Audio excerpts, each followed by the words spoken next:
রাজ্যের মুখ্যমন্ত্রী মানিক সাহার হাত ধরে বৃহস্পতিবার 11টা নাগাদ মধুপুর দ্বাদশ শ্রেণী বিদ্যালয়ে 12 কক্ষ বিশিষ্ট পাকা বিল্ডিংয়ের উদ্বোধন হয়, যার বাজেট ছিল 1,66,00,000 টাকা। উপস্থিত ছিলেন রাজ্যের মুখ্যমন্ত্রী ছাড়া সিপাহীজলা জেলার সমাহর্তা, জেলা পুলিশ সুপার, শিক্ষা দপ্তরের অধিদপ্তর, এলাকার বিধায়িকা সহ জেলার সভাধিপতি। এদিকে জানা যায়, মোট 1,66,00,000 টাকা ব্যয়ে সর্বমোট 12টি কক্ষ রয়েছে, যার মধ্যে রয়েছে একটি লাইব্রেরি, প্রধান শিক্ষকের কক্ষ, ক্লাসরুম, অতিরিক্ত ক্লাসরুম, 4টি বিজ্ঞান বিভাগের জন্য আলাদা কক্ষ, একটি ল্যাব, আর্টসের জন্য প্র্যাকটিক্যাল কক্ষ, একটি কম্পিউটার রুম, তাছাড়া অন্যান্য সামগ্রীর জন্য একটি রুম, লেডিস এবং জেন্টসের জন্য আলাদা টয়লেট।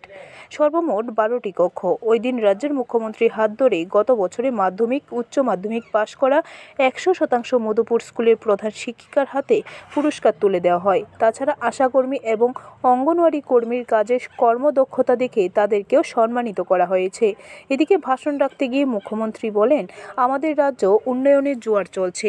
দেশের প্রধানমন্ত্রী যেভাবে দেশকে এগিয়ে নিয়ে যাচ্ছেন, আমরাও রাজ্যটাকে আরও এগিয়ে নিতে যাওয়ার চেষ্টা চালাচ্ছি।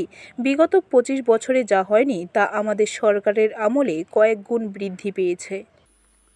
যে বিশালগড়ে যে 7টি নতুন প্রকল্পের উদ্বোধন করা হয়েছে এবং মোট 5টি নতুন প্রকল্পের ভিত্তিপ্রস্তর, এবং একটু আগে আমি মধুপুর উচ্চতর মাধ্যমিক বিদ্যালয়ে যে নিউ বিল্ডিং সেখানেরও উদ্বোধন করেছি।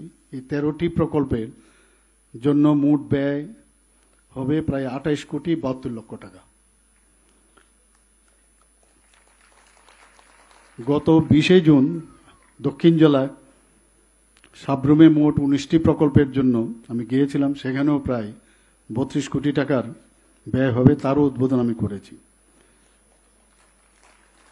মাননীয় প্রধানমন্ত্রীজি আমাদেরকে বলেছেন যে উন্নয়ন ছাড়া কিছু কথা হবে না। ডেভেলপমেন্ট সর্বস্তরের, শুধু বিল্ডিং না, সর্বাঙ্গীন ডেভেলপমেন্ট প্রয়োজন।